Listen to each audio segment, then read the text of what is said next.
Welcome, everybody, to Philly Sports Talk with Cash and Chris right here on IE Sports Radio. IE Sports Radio is your direct feed for all that is sports. We are Philly Sports Talk with Cash and Chris, bringing you the most comprehensive view of Philadelphia sports by fans for fans. And that's how it started 200 episodes ago. Congratulations, Bobby. Wow, you too. Congratulations. I was going to say, you either feel better or you're we're going back. That sounded familiar. I just finished the tweet. Philly Sports Talk, our 200th episode live. Wow, 4 years, right? Yeah. Well, 8 weeks short. But we started around this time. Then we started before baseball season, I think, during basketball season. So we did, and we can get into how we kind of came together. What happened on what used to be called Twitter. I mean, I think everyone still calls it Twitter, though. And the background of how the show kind of came into being and all. We'll take a short break as we always do. And let's get some more people in here and we'll go over more. Yeah, we'll talk about the history and do some, before you know it, do some reminiscing. Yep. Yeah.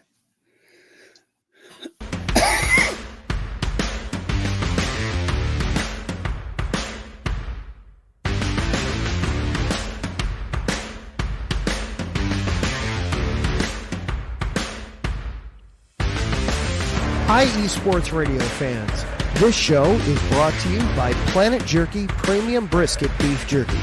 Planet Jerky is the official jerky of the 2022 California League champion Lake Elsinore Storm, Single-A affiliate of the San Diego Padres. This all-brisket jerky has gluten-free options, contains no MSG, no sodium nitrate, is low in sugar, and high in protein. Go to their website at planetjerky.net and follow them on Instagram at Planet Jerky. Planet Jerky, the jerky that's on a whole other planet.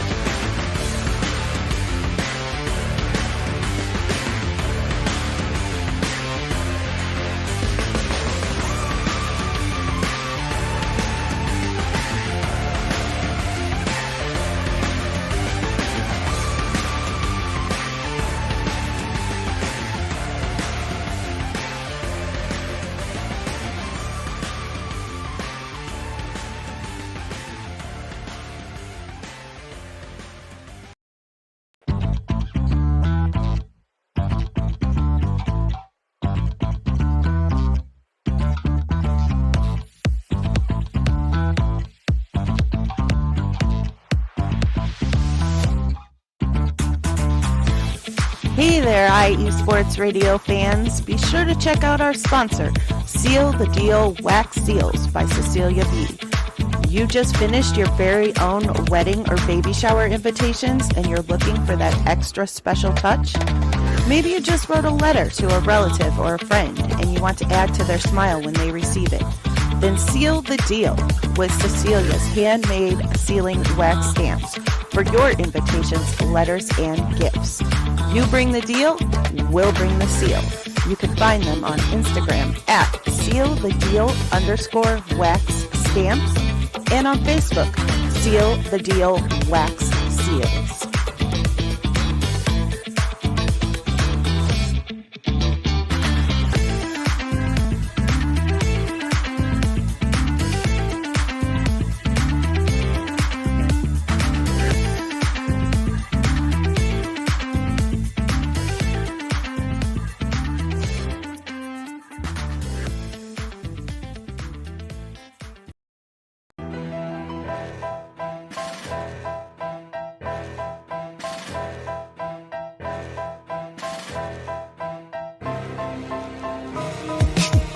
For the last 10 years, IE Sports Radio has been bringing you amazing content ranging from interviewing legendary athletes, coaches, and other authorized media personnel to building tailor-made shows dedicated to all major sports cities around the country. Make sure to follow us at IE Sports Radio on X, Instagram, Facebook, TikTok, and YouTube to keep up with the latest in sports and with all of our shows. Also, make sure to check out our daily updated website at iesportsradio.com. At iesportsradio.com, you can see our daily show schedule and check out all of our show pages with personal bios to learn a little bit more about each of our awesome hosts. In addition to our show pages, you can catch the IE Sports Radio blog, Hall of Fame, Fans of the Month page, and our merchandise shop, including t-shirts, tank tops, caps, long sleeves, hoodies, and more. For now over a decade here at IE Sports Radio, we've continued to be by the fans, for the fans, and we thank you all for your support and for making IE Sports Radio your direct feed for all that is sports.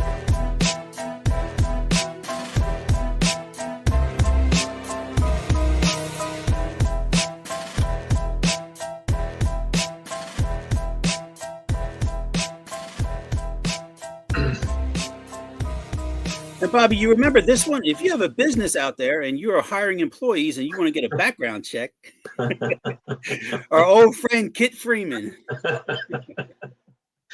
Well, yeah, I remember. Yeah, me too. Wonder if he's still around. Southern California Warriors and Yeah, I mean, Kim Freeman sounds like something that would have been on Breaking Bad. Oh man, remember we tried to take the live calls a couple episodes. Remember that one? yeah, that kind of fell flat there, but there's probably a better way. Didn't we have one guy call about the Sacramento Kings? We had like an hour and 45-minute discussion on the Sacramento Kings. Yep. I don't know how it turned into that. I think that actually that may have been the day, and something I wanted to mention here. That may have been the day the Sixers acquired James Harden. Yep, it was. Yeah. Well, he dropped 50 last night. Yeah. I mean, there was nobody else really playing for the Clippers last night. Everybody was hurt. Yeah. But I saw he had 28 around halftime. And it looks like Jason Tatum's going to go for Wilt Chamberlain's record tonight. yeah, that's become an epidemic in the NBA. There was plenty of talk, at least over the last year, especially this season, about the drop off in the NBA and what's going on there. And it's just every night there's 2 or 3 all-star teams that aren't playing. Yeah. And look, I mean, you saw Jason Tatum. You saw Quentin Grimes score 44 points the other night with ease. It came easy to him. I mean, I've said it for I think for probably a year now. I think someone's going to flirt with the 100-point night. I think it's going to happen. I really do. I think there's going to be a night like tonight where a guy's going to score like 25 or 26 in the first quarter, and then by the time the second half rolls around, they'll just feed him if they see it's possible. Well, I would also bet that if that happens, that team probably loses. Yeah, it could. Yeah, it's interesting because I haven't checked. I mean, the interesting game tonight is the Knicks out at the Lakers. I don't know if anybody's out tonight, but just even tonight watching the Sixers game, I mean, Sixers are playing the Celtics now. They're down 11. No Maxey, no Paul George, obviously no Embiid, no Porzingis, no Jaylen Brown, no Al Horford. I mean, it's just. Hey, but Lonnie Walker's playing. Well, that's true. I mean, imagine this, though. You're a basketball fan and you live in Minnesota and you look at the schedule and it's like, oh, it'd be fun to see the 76ers come to town. And Did you see who they put out there? I mean, there was people at the airport they put on the plane who were playing. Yeah, they probably would have done better. I mean, Kelly Oubre's like a superstar at this point. Now he's like he's the main attraction. Kelly Oubre, Lonnie Walker, Quentin Grimes, Drummond. Drummond's back to being a starter, getting full-time minutes. I mean, that's unwatchable. It's almost become tank. It's tank for flag at this point. They're not going to get that low though. That's the problem. They'd have to pretty much lose out, and still probably wouldn't get them the top pick. Yeah, they may get themselves into a position where that top 6 pick might be one. I don't know if I'll lose it or not. I don't know. I don't even think it matters at this point. I mean, the team's going to be in trouble for years. So yeah, they wouldn't pick the right guy anyhow, even if they got there. No, and there's been talk on social media about trying to move Paul George in the offseason. No one's taken him. Never. For what? Yeah, there's absolutely no one. I mean, you would have to pick up over $120 million. Oh, at least. Not more. Yeah. For what? A guy that's going to score 7 points one night and maybe get you 18 the next? I mean, And shows no effort. Yeah, well, the sad part too is when you look at the injuries that he's getting, it is showing a rapid aging and decline in a player with the frequency of injuries he's getting, especially now with the groin injury. I mean, we're familiar with them. It's nothing we didn't expect. It's everything we said would happen. It's everything everyone knew would happen, except for the Sixers. Hey, before I forget it, and we'll get into a lot of the history and how this show got put together. LeBron James, the greatest basketball player ever now? I saw a post that had him next, him with his 50,000 and Jordan next to him with his 38,000. I mean, if you're looking at statistics, yes, but watching them play, it's not. Watch Michael Jordan highlights. I mean, we saw it. We saw his career, and when he was on TV on a Sunday afternoon, it was must-watch TV. If you felt like you were watching, I don't know, royalty, I guess you could say, you felt lucky to be watching him at the time. I did, at least. I mean, I appreciated him when he was playing. I think that's what matters. I think that's what makes him the best player of all time. I mean, he just willed his teams to victory.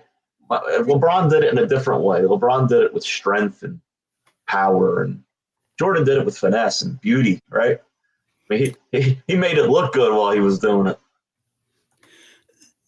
The argument that I would make, and it's one you can go back and forth on, but the competition that Jordan was against, I would say, is better. I mean, I know how long LeBron's been playing, and there's been some good competition that he was up against as well, obviously. But I just think back at the time Jordan was playing, there were better players, and better defensive players.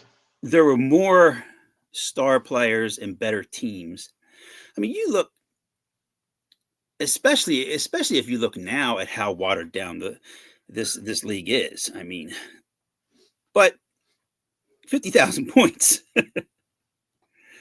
I mean, it's not 200 episodes, but it's still something. Yeah, I mean, it's longevity, and he's always been there. He's always been available. He played back to backs. Still at this age, he plays back to backs.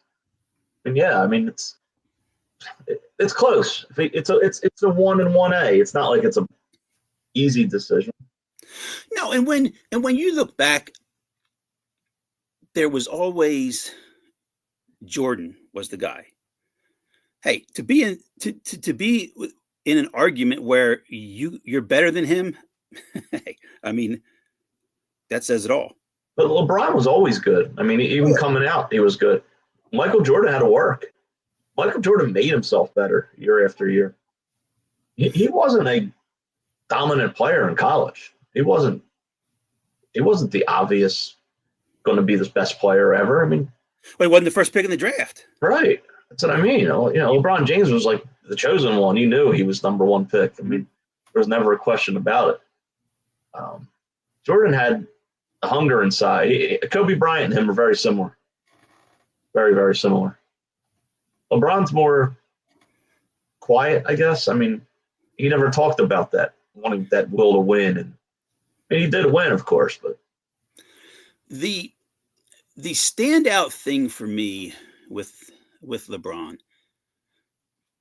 and it's something I think we can relate to here in Philadelphia to a degree. But him going back to Cleveland and getting that city a championship, to me, I think that's the standout point in his career. Now, obviously, he wanted to be in Miami with the spotlight.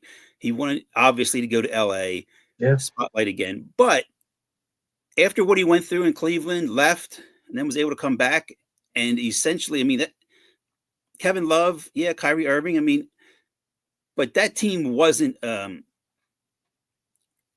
do I put it? I mean, when you look at it, I mean, on paper, that team probably wasn't what you would expect to win a championship. No, not at all. And you have Dellavedova. There wasn't many stars on that team at all. I can't keep naming players. Well, yeah, it was him and Kyrie Irving pretty much. Yeah, definitely one of the most impressive feats to bring that team to a championship. And he's won it with every team he's been on. So, I mean, he's played for 3 teams. He's won the championship with 3 teams. And how many guys have done that in NBA history? I don't know of any. Yeah, and it's not going to be a situation too where, not that many people would focus on it, but you had that situation with Jordan where he left for baseball for a little bit, and then when he was with the Wizards, I mean, most people just block that out with him being with the Wizards. But you're not seeing LeBron hang on with the Jazz or something. You know what I mean? Well, he fell off at the end. LeBron hasn't really fallen off. No, He's still putting up the numbers. He's doing it across the board. If you want to talk about top 10 players in the league, he's probably top 5. Even at the age of 40, I know. I hope that he has the drive in him to keep going. Because there's no telling how much longer he can play. Even if he becomes a guy off the bench, a 6th man or something at the age of like 42, 43, I think he can do it. Does he get 60,000 points? 10,000 more? That'd be a lot. 55,000 might be in the ballpark. Maybe. If he averages 20 points a game for 400 games is only 8,000. That's 5 more years. Yeah, I'm just thinking in my mind though, if someone tells him he can't get to 60, he'll stay out there to do it. And nobody's probably ever going to reach his numbers. Given the team now with Luka there, I see them getting. He could win it this year. Yeah, I was going to say they could get through a round or 2 in the playoffs. The only thing is, I don't think that team's built for the playoffs, though, because. Well, who is? Yeah, and that's what I'm thinking. That's what I'm thinking in the West, because I think if they could have got the trade done with Charlotte and had a more dominant inside game, it could have helped. But I mean, the Celtics won the championship last year. Who'd they have inside? Yeah, that's true. I mean, it's a guard-oriented league now. I mean, they had Porzingis there a little bit in the finals and Horford, but no, you're all right. And that's what I'm saying is LeBron and Luka enough? Well, Austin Reeves, and if everyone's healthy, hey, like we said, the way the league is, it's possible. I mean, it was definitely. But I just saw something like it just came up. LeBron scores 50,000th point. There was like no countdown or anything. I didn't see. Where like I heard at the game before he needed 18 and he got what 16, 14. I think so. Yeah, I mean, I would have to say he most likely did that on purpose to do it at home. That makes sense. I mean, which is crazy that he could hold back like that. I did see a guy had a bet. He had I think it was Eagles to win the Super Bowl and Lakers to play the Celtics, and then it was the Eagles to beat the Chiefs and the Lakers to play the Celtics. It was like $100 or something. It pays like $200,000, which is crazy. Yeah, it could happen. Oh, it could happen. It could, because when you look at the East, Cleveland's really good. I was just going to say, I can't see Cleveland beating Boston in a 7-game series. I can't either, but they're playing really well. Yeah, of course. Absolutely. But there's always a team like that plays great in the regular season. And True. Wins a ton of games. Seattle Mariners. I mean, I'm still not sold on Oklahoma City, as I've said week after week. I can't. Shea's a great player. Besides him, Jalen Williams, Chet Holmgren, who's always hurt. Not sold on that team. No, and I think too with Oklahoma City, they're young. I mean, I don't think they're a contender this year. I mean, given the strength of the West, nothing would surprise me. But that's a team going obviously in the right direction. Yeah. They have a superstar that's 27 years old, and I still think the Rockets are good. I think they could maybe do it this year, like grow up fast and surprise some people.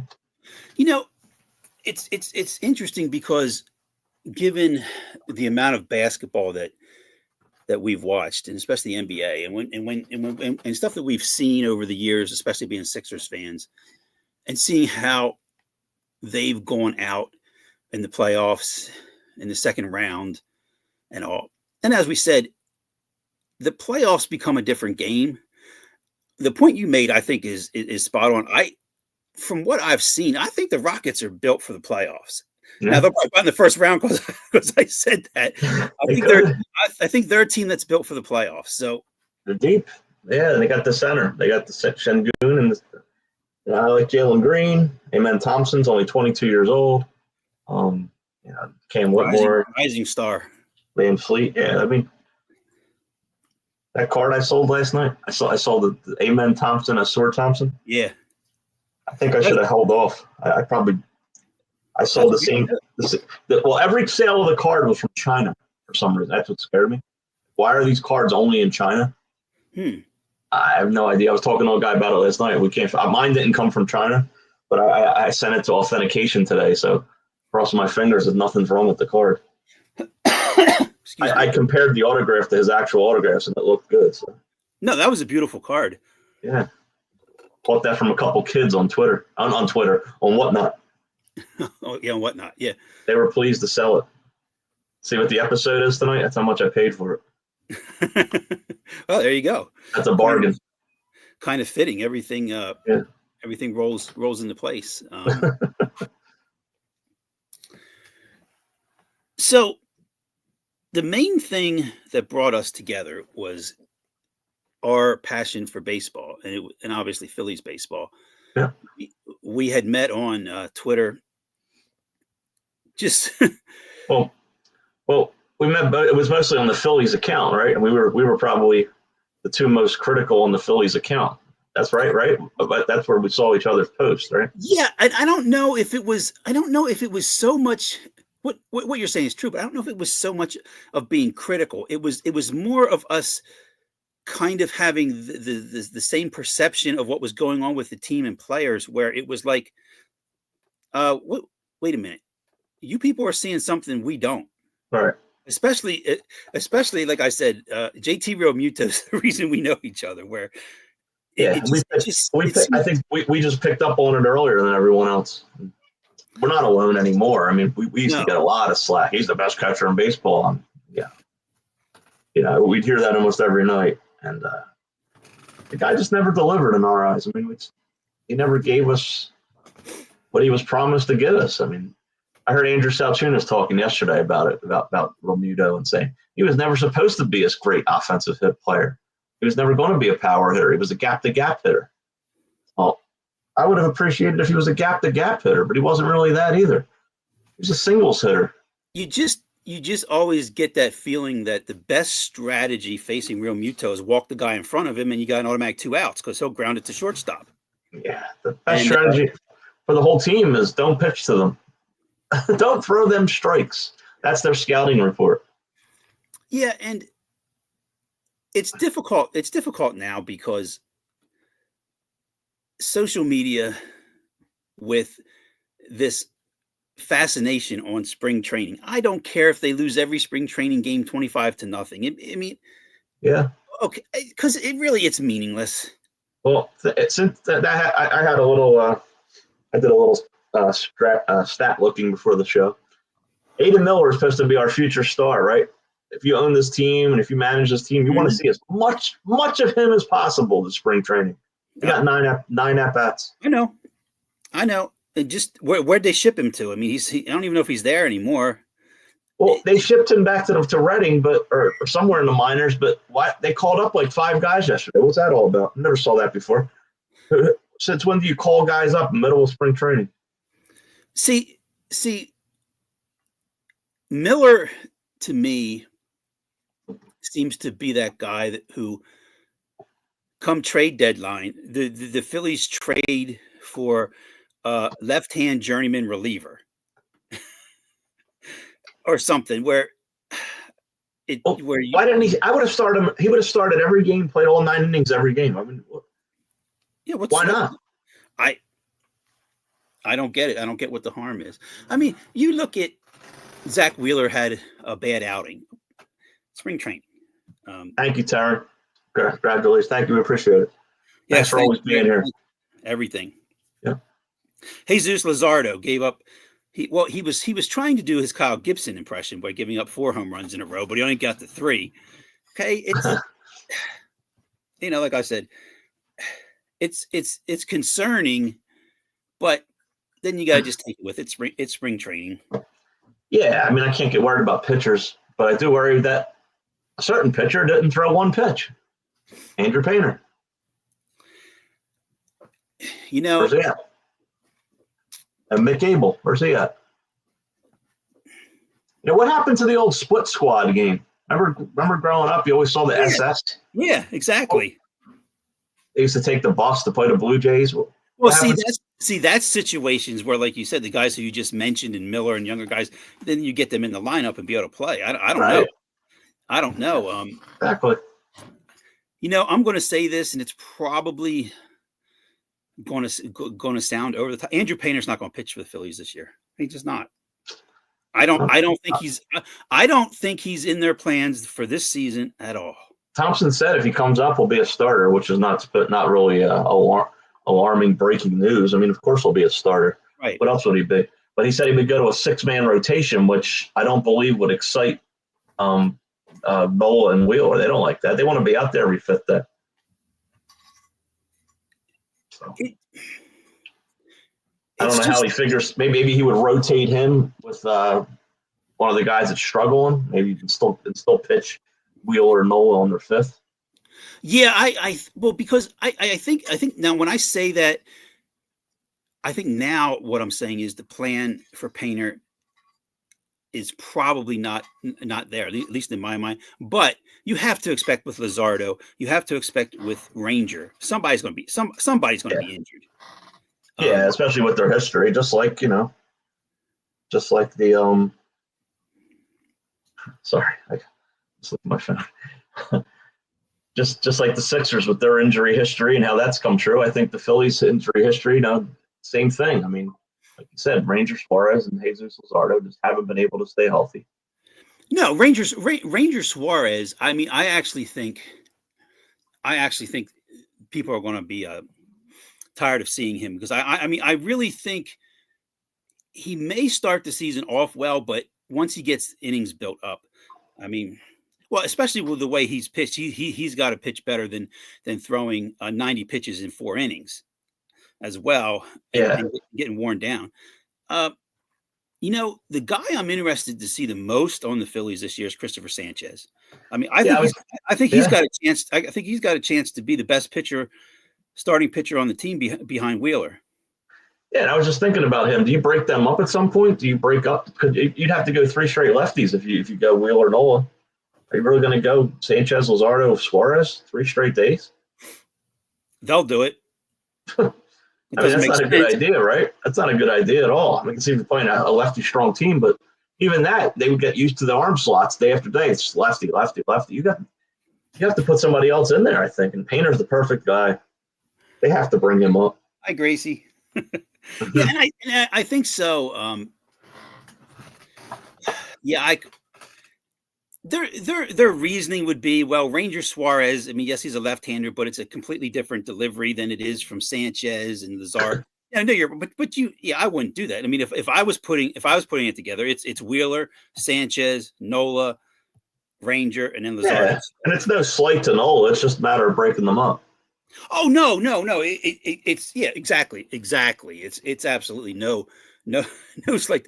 And I'll put it to you this way. If there's anybody who wouldn't take it as a slight, it'd be Aaron Nola. And if he did, you'd never know it. Right. Yeah, I mean, he's got his contract. I think he's happy. He'll be a lifetime Philly. He'll probably go down as what? A top 3 Phillies pitcher? Despite his struggles? Nola? Yeah, statistically. Of all time, top 3? I think so. I think it's going to be Carlton, Robin Roberts, and him. Statistic-wise, for the Phillies. I know Schilling had a longer career, but not with the Phillies. No, because I always put Cole Hamels up there because World Series MVP. Yeah. No, for the longevity that he's had, because he's been around since 2014. Right. Didn't he start? Wasn't his first start the day after Cole Hamels' no hitter? Really? Back when they against the Cubs? I Yeah, it was. I think it might have been the day before, yeah, or the day after, because I Yeah. remember seeing he was in the locker room when he got the when he got the no hitter. Yep. That's amazing. Brian, thank you. 200. Congrats. Appreciate you. Thank you. That's amazing. and here's the thing. We'll have plenty of shows coming up where we will be lamenting the fact that they re-signed Aaron Nola. But when you look at it, I mean, yes, he can be the most frustrating guy because he'll look lights out for 4 innings, and then the fifth or that RAV4 inning or whatever, he'll give up 6 hits and 4 runs or something. But given the way baseball is now, what they're going to get out of him, and what they're paying him, bargain. Yeah, I mean, he's. I'm looking at the stats now. He will become second all time in Philly strikeouts this season. He'll pass Cole Hamels at 1844, and he'll pass Robin Roberts at 1871. I thought Robin Roberts had more than that. 1871. He's in the Hall of Fame. You know what's concerning me though is Aaron Nola's having a really good spring. Yeah. Yeah, he's the one guy who's really having a good spring, and so's Rojas, I guess, because isn't he leading the team in home runs or something? Yeah, that's what I think so. Does Schwarber even play? I don't even hear his name mentioned. They haven't had many at bats. Either is Harper. Harper's had 9 at bats or something like that. Yeah, because I guess once he got hit in the tricep, that was like, well. Yeah, Castellanos hit a home run today. I saw Alec Boehm hit 2 in one game, but it hasn't been much. It hasn't been much Phillies offense this spring training from the stars at least. Cody Clemens has actually had the most at bats. He's had 18 at bats, hitting 333. I mean, he's trying to get that last spot. I think it's between him and Buddy Kennedy, which is that's your last roster spot. Those two. So, I mean, I would think Clemens would have the edge there. I think he has a little more pop in his bat. Yeah, and you got to look at, in my opinion, too. Not that it probably plays into it or not, but he's just more familiar to the fans as well, I think, at this point. So yeah. And what else I was going to ask about with the Phillies, and we've talked about this before. The manager, we've kind of come to understand who he is and what he's going to do. But this idea of Turner leading off, I mean, we've talked about it. I don't know if it's going to make that big of a change. But I do think it's good to start the season trying it. I don't think he's the right pick. I mean, I think he's the wrong guy. Bryson Stott is the right guy. Yeah, I mean, I agree with changing it, but I don't think Turner's not a guy that's going to go up there and get a 7-8 pitch at bat, foul off pitches, take pitches, get ahead in the account. He's not that type of player. Turner's an aggressive swinger. I mean, he's a guy that's going to strike out 150 to 200 times. I don't think he's the pick. Yeah, like you said, Bryson Stott's the guy. He's a contact hitter. He's a patient hitter. He goes deep in the counts. He has a little bit of speed. He'll steal bases. He's your guy. He's your leadoff hitter. But they ruined him, though. They did. They ruined him by thinking that Edmundo Sosa deserved 300 at bats or whatever he got last year, and then trying to force him in there, and trying to get him. He was almost a platoon player. Yeah, it was just a situation where Stott looked like he was a guy who was going to become a potential all-star. His defense is really good. Yeah. I think that gets overlooked at times. Mm-hmm. Young player, of course, there's going to be times where he's going to look like he's an all-star, and then there's going to be times where he looks like he should probably be sent down. But once they got to the point where you had him in the lineup, to me, and we talked about this plenty, you play the guy. You play him. Yeah. And they just he's not like I said a million times, he's not a bad hitter against left-handers. And just you look up and he had 3 hits. There's a lefty tonight, so he's sitting. I mean, just I don't know. I mean, I guess it's just their philosophy, but you don't see that on many other teams. Yeah. And Well, what I do hear is Marsh is going to be the starter in center field, and this is pretty much a make or break season for him. He's going to be given the chance, and I hope he comes through. I hope he gets off to a good start because that's really going to be the key. I mean, it's well, I tough hope, in baseball when you get out to a bad start. Your first 100 at bats or so, it's tough recovering from that. well, my thing is, I just hope Mike Trout stays healthy so they can finally trade for him. I mean, it's funny you say that because, like, when we were talking about LeBron James, I always thought LeBron James at some point would be a Sixer. Hmm. I thought it would happen at some point, never did. Hmm. And I think it could happen with Mike Trout as well. I think we There, won't have to give up much for him either. no, because I don't. I don't know, but the Angels might be okay moving on from him in that contract. Well, like you said, the Angels would have to get off to a bad start as well. They'd have to start off like 12-25, just clear house. Yeah, and well, hey, you know what? Just if that would happen, they can take some more prospects from the minors, and when you look up, I mean, you'll see a lineup of ex Phillies players out there. Yeah, it's I mean, true. from Moniak and Ohapi, and Yeah, I can't believe the patience they've had with Moniak out there. They're really giving him a shot. yeah, they are. And I guess we'll see how Ohapi is coming back from injury. So, I mean, that's always tough to do. Yep. Yeah, Especially a catcher. yeah. And before we get into a little history, I didn't mention it off the top because the way we started, but Christopher Bell, 2 out of 3, ain't bad, right? No, I mean, first he says he loves super speedways, and he follows it up with a road course victory. I mean, he's coming into his own as a a star, and that's what the NASCAR needs is a young star. And so far, he's filled that role. I mean, he's taking control, and they said all race long he had the best car, and he sure did. He went right by Kyle Busch. He did it cleanly, which I respect. He raced him. He said that after the race too. He didn't want to wreck him. He wanted to do it the right way, and he did it the right way. Yeah, he's doing a great job. I can't say anything bad about the guy. No, and it was the road courses are not my favorite, and it just seemed to be that race. It just seemed slogged down to me. But Yeah. once you got near the end, the last 20 laps, yeah, it was really interesting then, and I think that's just the way it goes. I mean, the guys who knew they had the right cars don't want to get themselves in a Right. situation where you're over in the tires or the gravel spinning out or something like that. I I think I just look up now. Last week, the Flyers played their best game of the season when they beat Winnipeg. Oh, I was going to say when they beat Winnipeg up in Winnipeg. So tonight, when Winnipeg comes in, I mean, you could have bet your house, your neighbor's house, and everything. It's 4-0 Winnipeg.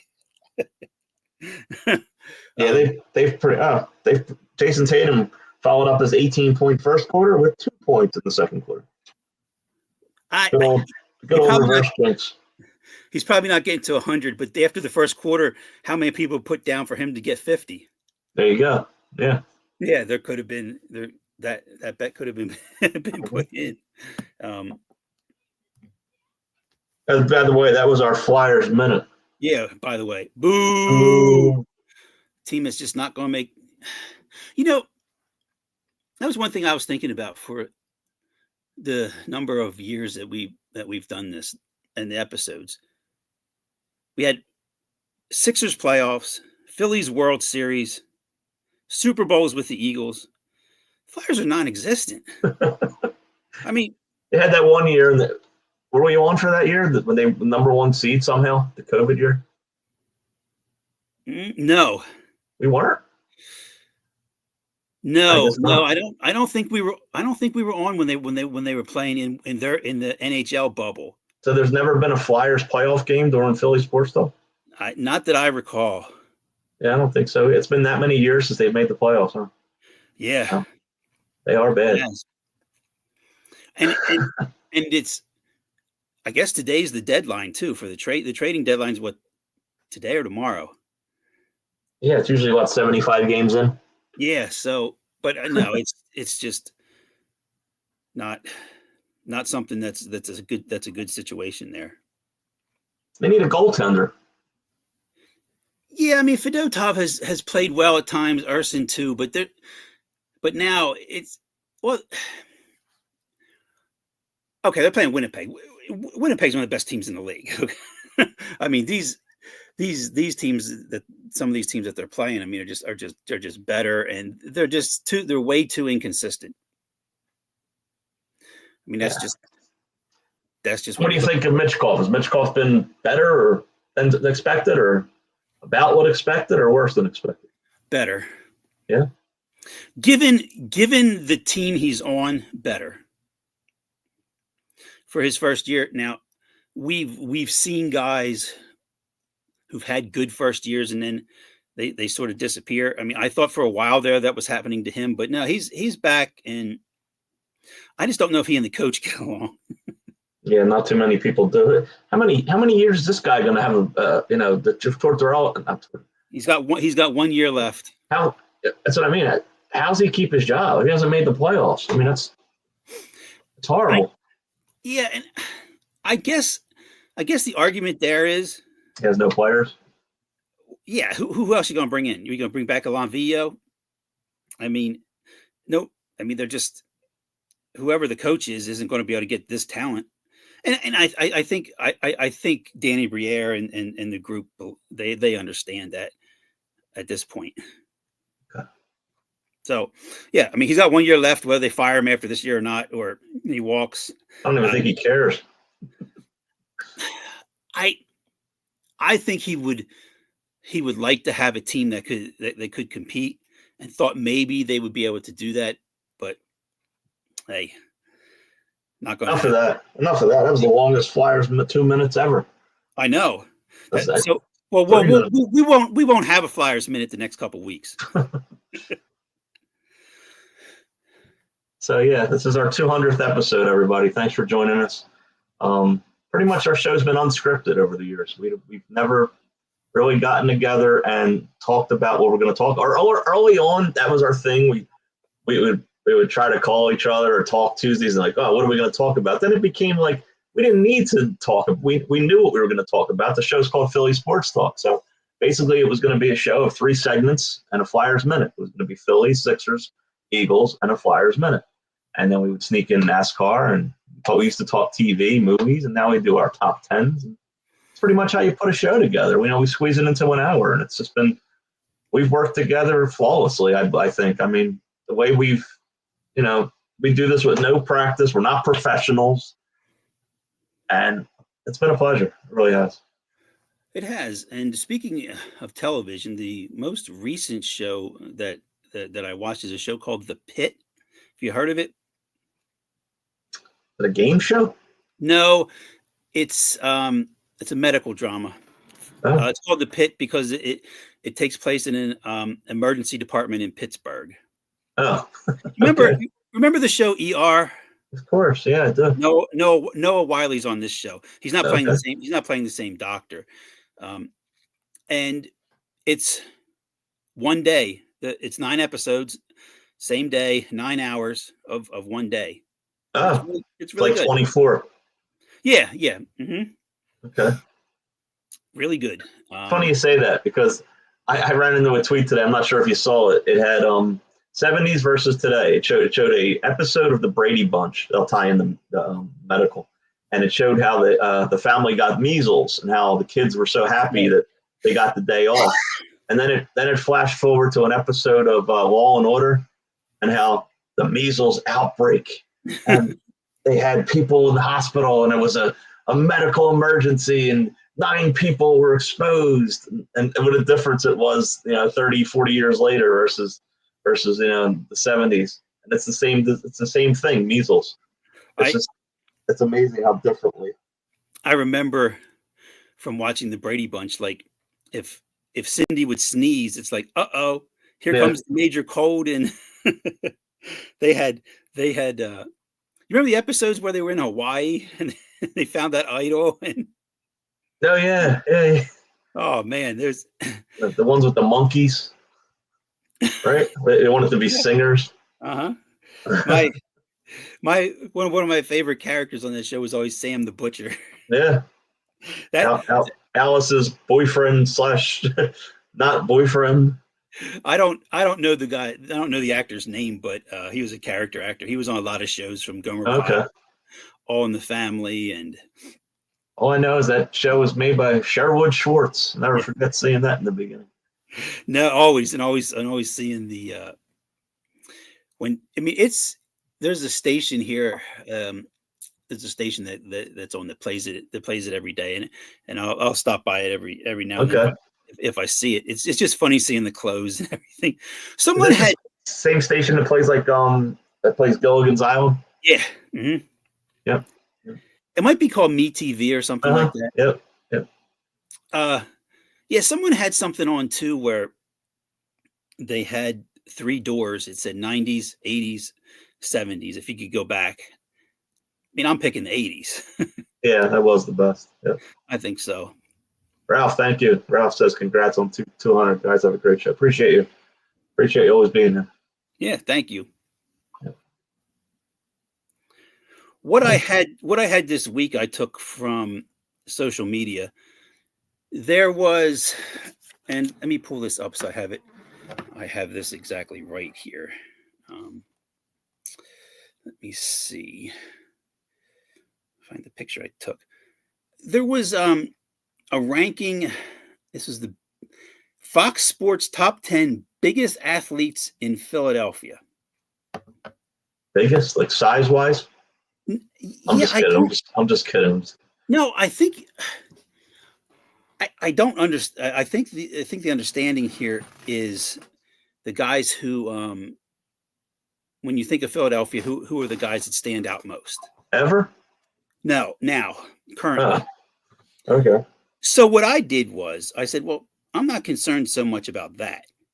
I'm just going to ask the question and we'll see how the list fills out and where we agree or disagree. Who are the top 10 athletes currently in Philadelphia? Okay. So coming off the Super Bowl, Saquon Barkley, number 1. The Fox list has him as number 1. There you go. Here. I don't. Okay. Is it an Eagle? Yes. Jalen Hurts, I guess. Super Bowl MVP for me has to be number 1. Yeah. I understand. Look, I can't take anything away from Saquon Barkley, and obviously they signed him for 2 more years. I mean, which is very, very good for the Eagles. But to me, if you're the MVP of a championship, you're top of the list. Well, I think we talked about this last week, and what we could see being if he sticks around 4 more years and is given the chance to be a 32-year-old running back. And I think we're gonna get to see it as long as he stays healthy. Yeah. We're gonna get to see a guy that's gonna make a run at being a top 10 yardage guy ever. That's pretty cool. Yeah, it is. It's still, like like you said, and I do this at times too. You said you do it at times when you're driving or whatever, but so I'll put this in your mind, and you've probably done this already. But like tomorrow, if you're in traffic or going on a drive, just think about what took place for them to get him. It's just mind-boggling to think about the fact that was a possibility, and then what all came. I know. After it, it's just. And think about what would have been if they didn't get him. It would have been a backfield of Boston Scott, Kenneth Gainwell, and Will Shipley. Whew. And they would have not won the Super Bowl because they wouldn't have had that record and they wouldn't have had those home games. Right. And the thing was, it's just amazing because you can pull up all the times on social media and everywhere. You just gave him the ball and he ran for a touchdown. That's the best offensive coordinator's dream, right?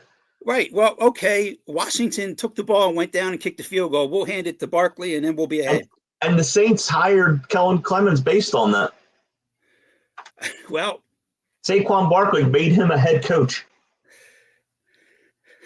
Probably going to work out the same way as Jonathan Gannon. Yep. Probably. So, okay. So I assume this list is full of Eagles. I would say. I have Hurts 1, Barkley 2. You're going to have Bryce Harper number 3.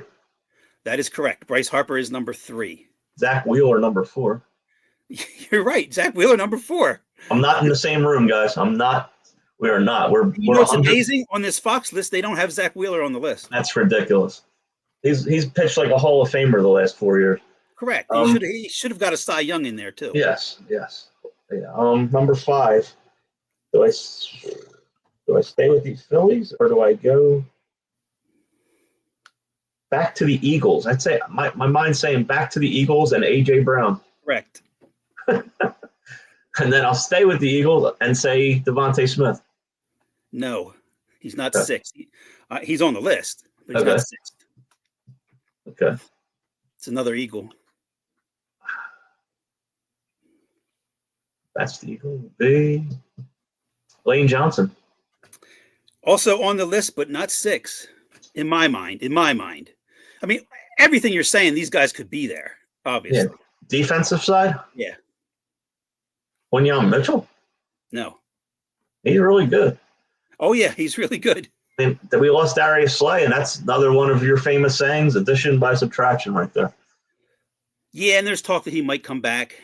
Not after what he did today. Oh, I didn't see it then. He released a list of elite quarterbacks in the NFL and did not include his teammate Jalen Hurts, and he did not say that C.J. Gardner-Johnson was a difference maker on defense or something to that effect. I didn't hear it. I read it. But, he basically dished his teammates. And he can go get toasted somewhere else. Yeah, I think he wants to play in Detroit. I think that's his goal. No, okay. I think you got Jalen Carter. Yeah, I do. Yeah. I have A.J. Brown 5th, Jalen Carter 6th, Devontae Smith 7. I have Lane Johnson 8. Now, here's the thing: Lane Johnson's not on this Fox list either, which I who think. Who do they have? Embiid. Yeah, but he can't be on the list now. He's not a player. No. Tyrese Maxey maybe at the bottom. 9. Yeah. 9. I have Maxey 9, and then I have a split for 10. I have 2 at 10. We mentioned it. I have Mitchkoff there because he's the rising young star for the Flyers. Right. And then I have one other and he rising young star for the Eagles. Cooper DeJean. Could be on the list, but there's someone else, I mentioned him earlier, who I think belongs on this list. Aaron Nola. You know what? He probably should be there, but I have Schwarber. Okay. For what he's done and I think they're going to re-sign him, don't you? Well, it's so hard for me to judge a 32 to 35-year-old player, you know? I mean, over the years, you see some of them are just – some of them, that's like their prime. But others, they break down. So I don't know. I can't predict what a guy like Kyle Schwarber was going to do with his body. He'll probably have to drop some pounds and stay in that slimness that he was in this year. And if he does that and stays healthy, yeah, he'll hit 40 home runs for the next 5 years. If they slot him in as the cleanup hitter, the 3-hole hitter or something, and he's going to only bat 200. We know that. He's going to strike out 200 times. But if he drives in 100 and hits 40 home runs. Yeah, I mean, he's like I mentioned earlier about Stott sitting against lefties. He's a guy that I think needs to sit here and there against lefties. I mean, certain lefties. There's certain left-handers he hits, but it's those junk ballers that he struggles against. Well, he looks silly against them sometimes. And I guess we'll see how it plays out, because apparently he's playing pretty well here in the spring. But they brought Kepler in, who's left-handed. So the guy who, so when everyone was screaming for that right-handed bat, well, they went the other way. I don't know much about Kepler. He's a guy that played for the Twins. I don't watch many Twins games. No. So I'll go in with an open mind with him and just watch him and see what I think. I'll give him 10 games. There's not in my infinite patience, I'll give him 10 games. There's not many Sunday night baseball games originating from Target Field. Right. So this list, this Fox list, it had Saquon Barkley, Jalen Hurts, Bryce Harper, Embiid 4, A.J. Brown, Tyrese Maxey, Devontae Smith, Jalen Carter, Paul George, and Trey Turner. Paul George? Yeah. No. No. I mean, Trey Turner, too. I mean, but if you're looking at this from a money standpoint, yeah, then you have to, then I think I just realized that's what they're looking at this from a money standpoint. Okay. Value for money, but well, maybe not even that, because Paul George gives you no value. Right. Trey Turner, I hesitate a little bit to say this, but for the money, there's no value. No. Not for the money. Nope. There's a lot of guys that give you those numbers, and he's a butcher in the field. I mean, he's horrible at shortstop. I mean, I was thinking at some point you make him an outfielder, and that's when you bring Miller up, but Miller hasn't really done enough to warrant being called up. They didn't give him a shot for that. They didn't give him a chance to. I can tell you that. But I mean, if he goes down to the minors and tears it up and hits 390, I mean, you're going to be forced to bring him up. Then where do you play him? Well, you don't think it's going to happen, do you? No, I don't. But let's say hypothetically it's going to. Mm-hmm. I think the person who gets moved and is out of there is Bohm. But then again, they tried to move him and nobody wanted him. Right. Yeah, so good luck with that. You're pretty much stuck with him. Do you think we sit here and it's All-Star time and there's a surprise Philly who's on the All-Star team this year? So I guess my question is, who do you think makes it? Well, starter, I think obviously Harper's going to get on there if he stays healthy. I think he has a good. I think he's going to have a good year average wise this year. Yeah, I think if he can stay healthy, I agree. Yep. Bohm, didn't Bohm make it last year? He tore it up. He was in the home run derby. That's right. Castellanos was an all-star, right? The years overlap. Yeah, I think he might have been. That last year, or was it the year before where it was him? He was their only one. He was their only one, right? Yeah, it might be right on that. There wasn't. Well, no, I believe Wheeler made it, but he doesn't go. Yeah, he'll make it again this year. Yeah, you might only have a few. Yeah, I'd go Bohm, Harper, Wheeler. Yeah, and maybe Nola. Maybe if he's, Yeah, he might get you like 9-3 with a 3.50 ERA, something like that. The surprise all-star this year, Christopher Sanchez. Well, he made it last year, didn't he? Yeah, he did, but I think he can make it again. Yeah.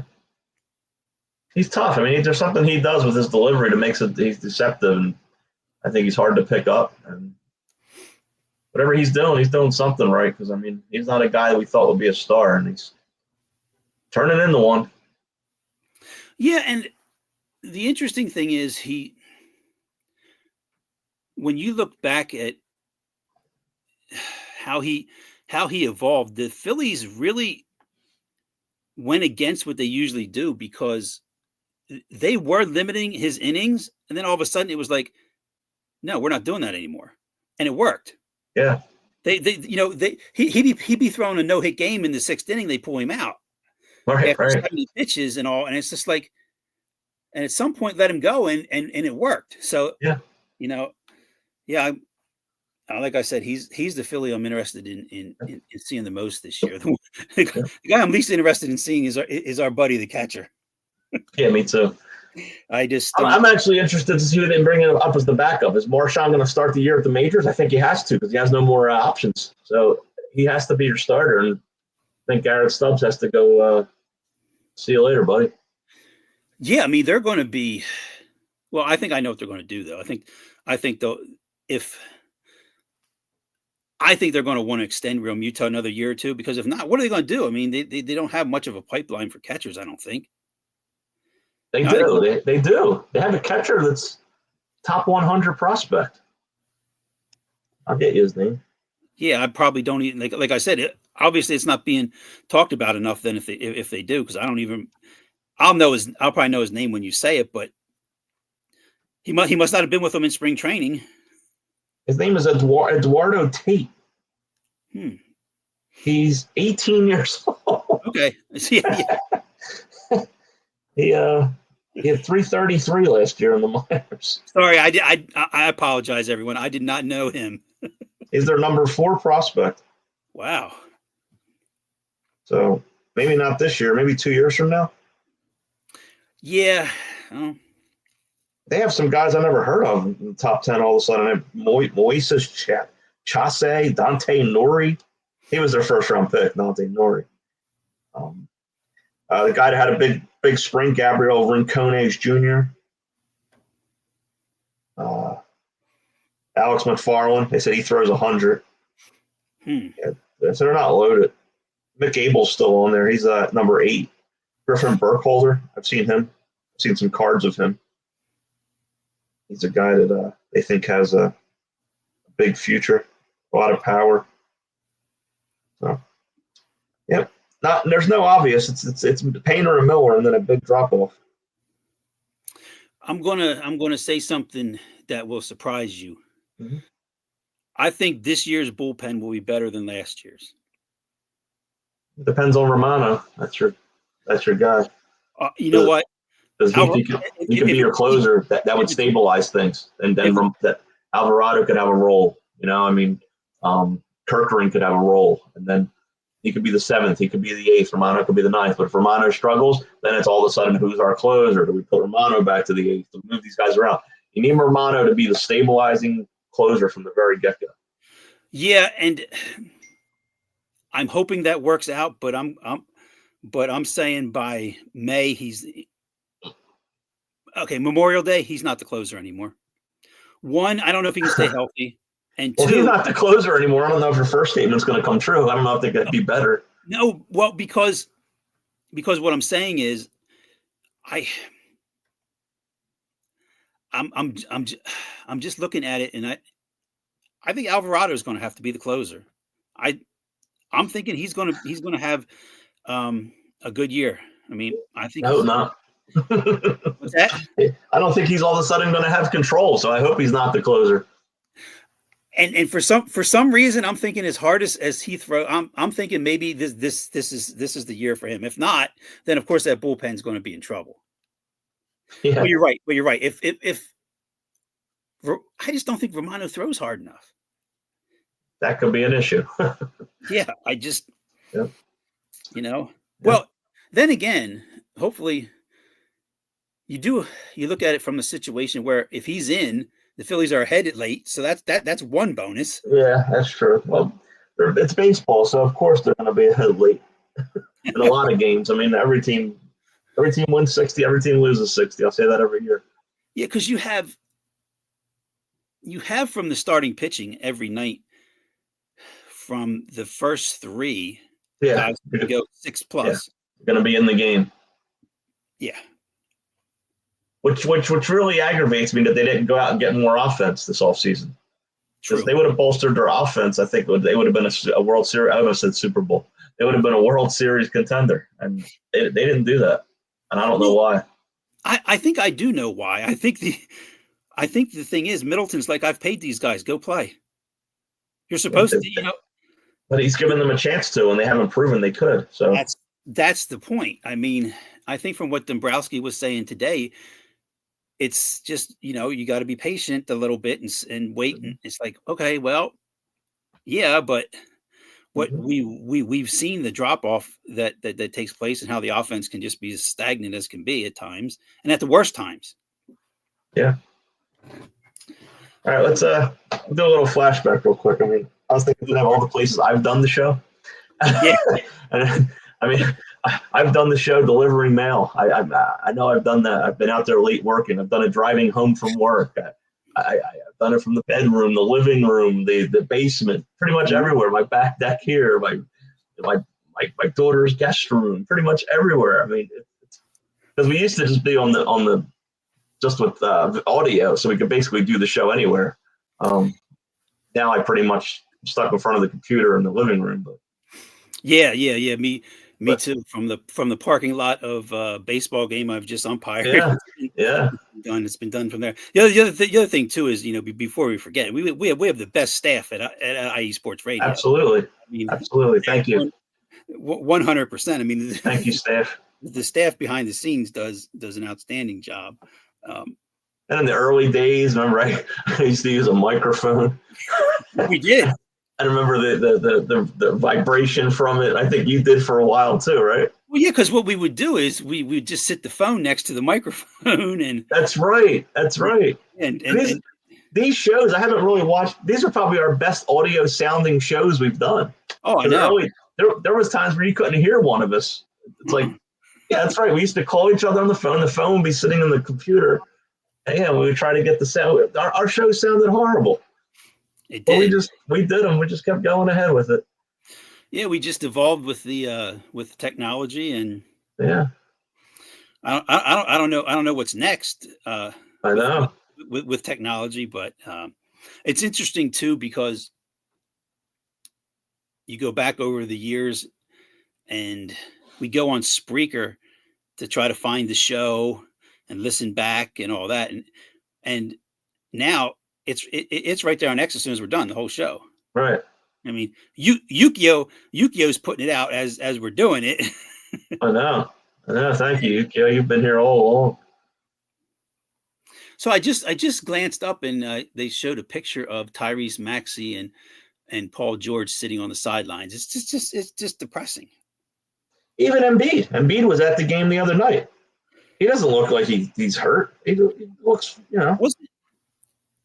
Yeah, and I saw he was at a college game too. I don't know if it was St. Joe's or someone where they showed him, but yeah, and there's Daryl Morey. Good Lord. I mean, he looks like a corpse. I haven't seen him in a while, but he looks like a corpse. My goodness. What was the spread on tonight's game? 13.5. That's all? Mm-hmm. Wow, it's like free money. There's Jake, no way they could hang in this game. No Porzingis, no Jaylen Brown. Like I said, no Al Horford. So doesn't matter. Everybody they have on the bench is still better than any Sixer. Oh, of course. Of course. Bobby, there's a group in the stands that's better than the Sixers. Yeah, there probably is. I mean, this looks like a process year lineup. I mean, this is probably worse. I mean, Kelly Oubre, Andre Drummond, Quentin Grimes, Justin Edwards, Lonnie Walker, Gershon Yabusele, Adeem Bona, Jeff Doughton. That's it. And then about $300 million on the out list. And when did they get Jalen Hood-Schifino? All of a sudden he's on the roster. The old Laker. And now what is an absolute disgrace that I haven't really talked about much on the show at all this year? Ricky Council Jr. is a decent player. He doesn't get a chance to play. That's got to be on the coach. There's something they don't like about him. I don't know what it is, but I think when he leaves here, he'll become like the next who's the guy they had at center for all those played for the Rockets, Christian Wood. I think he'll have that type of career like he did. Like he'll go somewhere and make himself a decent player. Isaiah Joe. Yeah, right. Exactly. I just think that Ricky Council has not been given a chance. Well, and Gershon Yabusele, he's not good enough to be in the NBA, and they play him like they give him minutes like he's a star. 25 minutes, 0 points tonight. Yeah, and there was talk of him signing with someone, some decent money in the offseason or whatever. Good. But now he's getting exposed. Yeah, get him out of here. It's easy, and the thing about it is though, it's easier to play when you have a healthy Embiid and Maxey out there, I guess. But yeah, what did you make of the situation that came out where Embiid wanted to shut things down and not play, have the surgeries, and heal that way, and the Sixers said play through it? I don't think there's any surgery that guarantees health in the future. Yeah, I don't either. They were going to go with, remember I said it last week, the cartilage replacement surgery? The meniscus replacement, yeah. I've never heard of that before. Like I said before, who are they going to give a meniscus from? Really, we talked about it, right? It's going to have to come from a donor. Yeah. Or Yeah. artificial. They don't make artificial, so like you would need someone to die.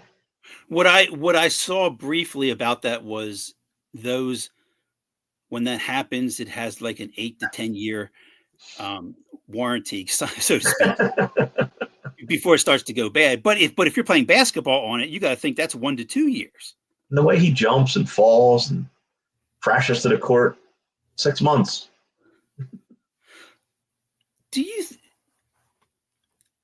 you think he's the guy who takes this now personally and does what it takes to come back? I mean, I know his body breaking down is what it's going to be going forward.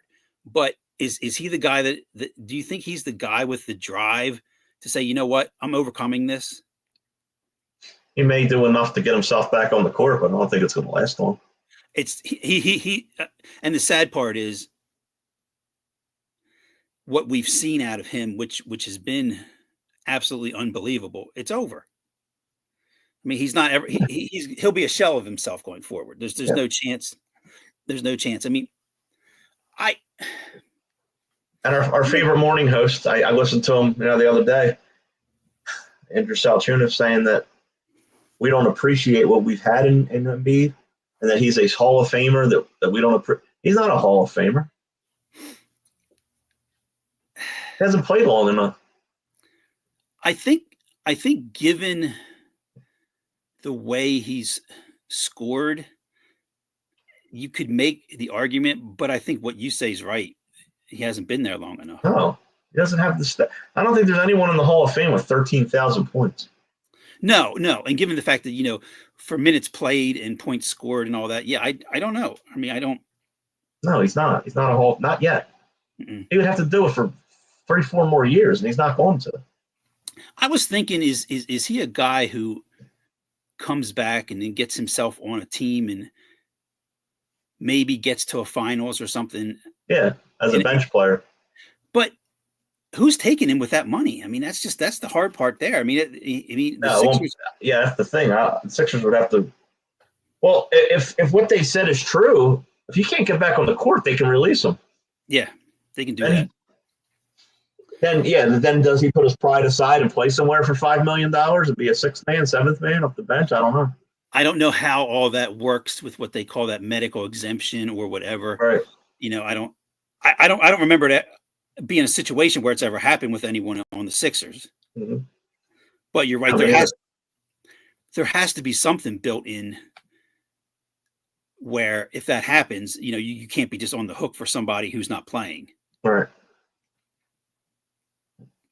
I've been brushing up on colleges just in case.